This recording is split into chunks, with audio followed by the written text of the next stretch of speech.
Will members wishing to take their seats please come to the table?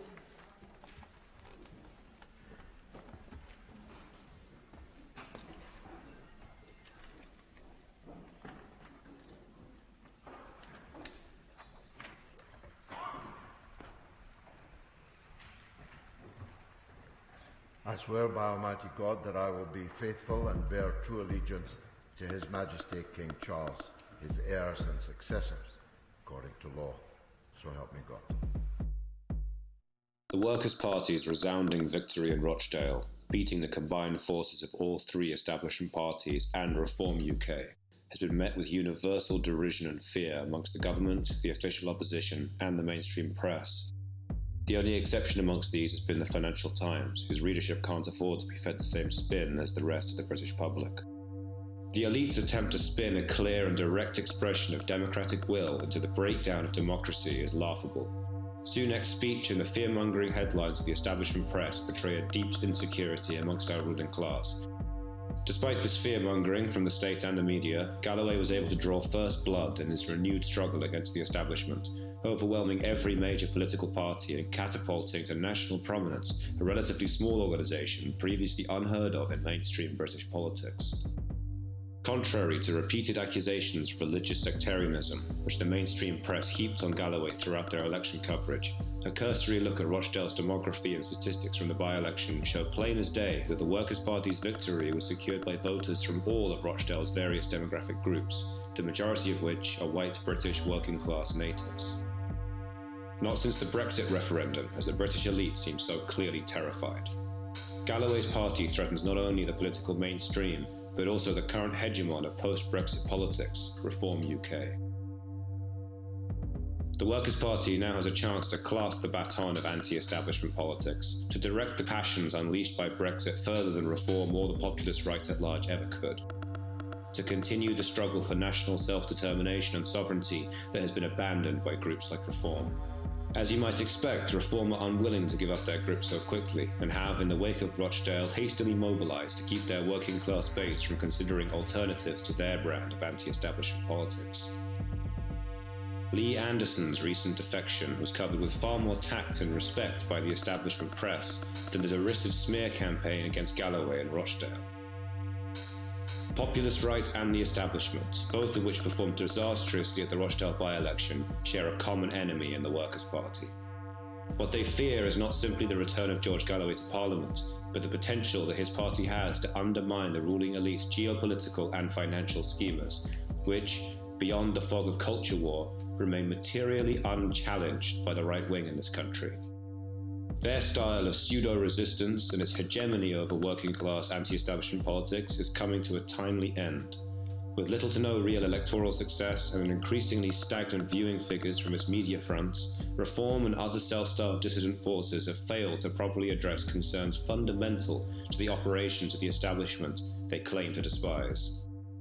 Economic development is the only way to achieve real national self-determination and common prosperity, something the voters of Rochdale know all too well, having experienced an unprecedented decline in the quality of life throughout the calamitous and drawn-out process of deindustrialization.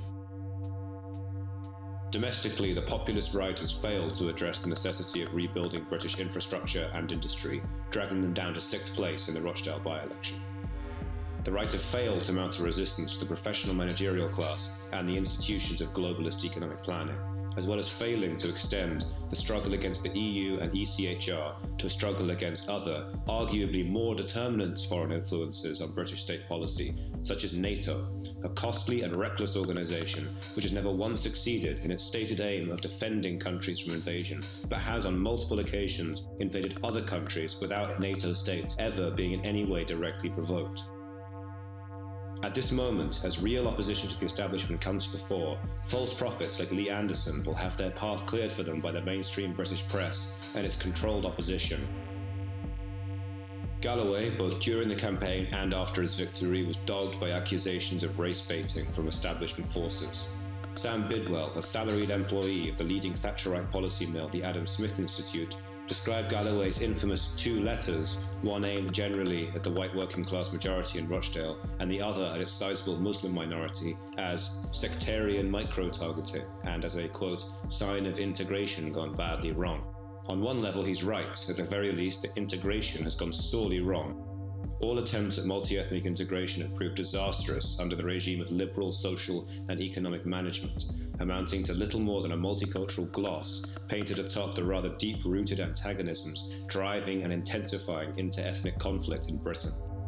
What the Workers' Party draws attention to is not the impossibility of cross-ethnic dialogue, the far-right spectre of a looming race war, but on the contrary, Galloway's approach respects the differences between ethnic groups and their varying commitments, and through this respect, this recognition of difference opens up the potential for overcoming the failed paradigm of multiculturalism without collapsing into the emasculated politics of ethnic resentment.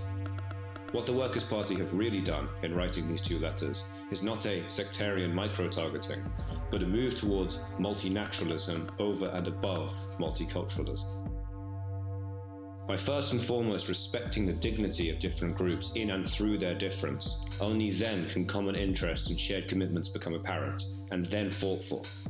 Solidarity remains a watchword for leftists, but like so much else in their tired vocabulary, the term is typically misapplied and misunderstood. The real meaning of solidarity as a principle of politics is the coming together of difference. In this case, peoples each with wholly differing interests, commitments, understandings of the world and themselves, for the sake of a broader common task, something solid, concrete, and tangible. Solidarity, taken as the bedrock of working class politics, means that the private and personal interests of different peoples are real, and that their coming together occurs only around certain concrete, determinate objectives, rather than the satisfaction of some abstract ideological commitment. What brings a brown Muslim and a white Christian together is not that they're identical in their fundamental commitments and prejudices. Far from it. They come together for a specific task at a specific moment to achieve a specific determinate result. Against what Marxism has become in the West, we recall Marx's original definition of communism, the real movement which overcomes the present state of things, the conditions for which are already in existence. Not a utopian project to be imposed by managers, ideologists, or academics.